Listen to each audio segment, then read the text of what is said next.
ইসলামী আন্দোলন সারা বিশ্বের নির্যাতিত, নিপীড়িত, লাঞ্ছিত, বঞ্চিত মানুষের পক্ষে কথা বলছে।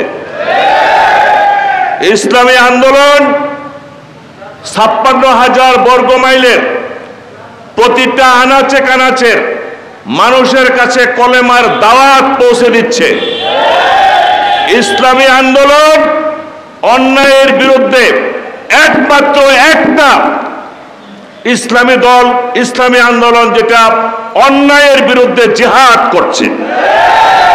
ইতিমধ্যে ইসলামী আন্দোলনের অনেক কর্মী ভাইয়েরা শাহাদত বরণ করেছে।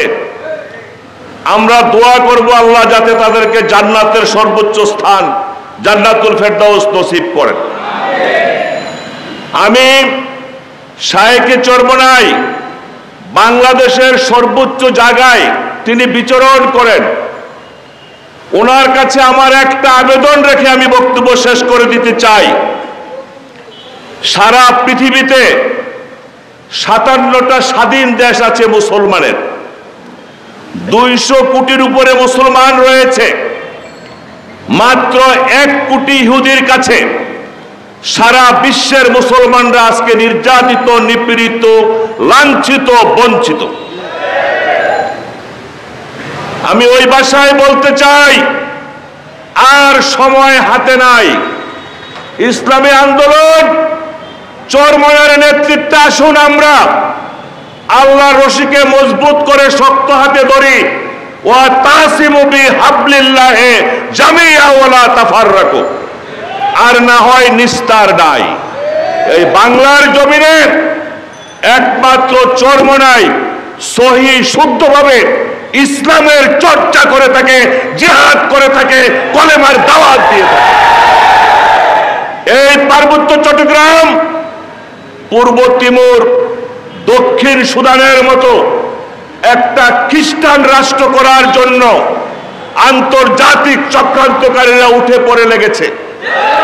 আমাদের কাছে পরিষ্কার তথ্য রয়েছে, গত 10 বছরে এই পার্বত্য চট্টগ্রাম 26টা উপজেলা, 3টা জেলায় প্রায় 200-র উপর ক্যাথলিক গির্জা, ব্যাপটিস্ট চার্চ গির্জা হয়েছে খ্রিস্টানদের। একটা মসজিদও নতুন করে নির্মাণ হয় নাই। উপরন্তু শহীদ ওমর ফারুক ত্রিপুরা থেকে কলেমা পড়ে মুসলমান হয়েছিল। তার অপরাধ, সে মুসলমান।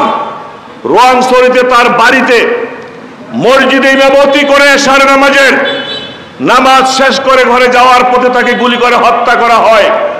তার লাশ নিয়ে আমরা মিছিল করেছি। সারা বিশ্বব্যাপী ওমর ফারুকের ব্যাপারে আমরা প্রতিবাদ করেছি। সাজেকে একটা মসজিদ হয়েছে, অডিও ভাইরাল হয়েছে যে এই মসজিদটা ভেঙে দাও। কিছুদিন আগে রাঙ্গামাটির বনরূপা মসজিদে আক্রমণ করা হয়েছে। আজকে এই বাংলাদেশকে আমরা কোনো অবস্থাতে পূর্ব তিমুর আর দক্ষিণ সুদান হতে দিতে পারি না। আজকে নারায়ে তাকবীর, আল্লাহু আকবার, এই আওয়াজ পার্বত্য চট্টগ্রামের আনাচে কানাচে পৌঁছে দিতে হবে। প্রত্যেকটা উপজেলায়, পার্বত্য এলাকার সকল ইসলামী দলগুলোর কাছে আহ্বান রাখবো। আর বিশেষ করে শায়েখে চরমনাইয়ের কাছে অধিকার নিয়ে দাবি করব, পার্বত্য চট্টগ্রামে প্রত্যেকটা ইউনিয়নে ইসলামী আন্দোলনের নেতৃত্বে যেন একটা করে মসজিদ হয়, মাদ্রাসা হয়, কলেমার দাওয়াত পৌঁছে যায়। আমরা আপনাদের সাথে পার্বত্য চট্টগ্রামবাসী আছি। আর নয়, অনেক বৈষম্য হয়েছে, অনেক কিছু হয়েছে। পার্বত্য চট্টগ্রাম এই অন্তর্বর্তীকালীন সরকারের কাছে দাবি জানাচ্ছি, আপনার মাধ্যমে আপনি পৌঁছে দেবেন। আমরা অতিরিক্ত কিছু চাই না। এই পার্বত্য চট্টগ্রামে বাংলা ভাষাভাষীর মানুষ কনস্টিটিউশনাল রাইট, সাংবিধানিক অধিকার নিয়ে আমরা এখানে বসবাস করি। আর বাংলাদেশের প্রচলিত আইন, সংবিধান পার্বত্য চট্টগ্রামে কার্যকরী হয় নাই আজ পর্যন্ত। নেতৃত্বে কর্তৃত্বে কোনো বাঙালিরা নাই, মুসলমানরা নাই। আমরা সকলকে নিয়ে সুন্দরভাবে সাম্প্রদায়িক সম্প্রীতির মাধ্যমে এই পার্বত্য চট্টগ্রামে বসবাস করতে চাই। গত সরকারগুলো গত 54 বছরে আমাদের সাথে প্রতারণা করেছে। অনেকে মদিনা সনদের আলোকে রাষ্ট্র পরিচালনা করার কথা বলেছে, মদিনা সনদের ধারে কাছেও তারা কেউ ছিল না। ইনসাফ ছিল না, ন্যায় বিচার ছিল না। আজকে আমার জেলা বান্দরবনে গত 1 বছরে 5 জন সেনা সদস্যকে সশস্ত্র সন্ত্রাসীরা গুলি করে হত্যা করেছে, তারা শহীদ হয়েছে।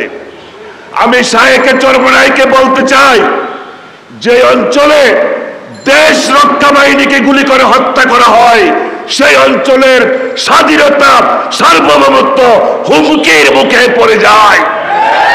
আমরা এটা দেখতে চাই না।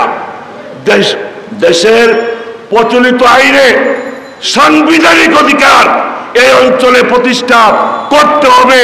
বাংলাদেশ সেনাবাহিনী অক্ষম নয়। বাংলাদেশ সেনাবাহিনীর সরকারগুলো আমাদের সাথে প্রতারণা করছে, আজকের সরকারও সেটাই করছে।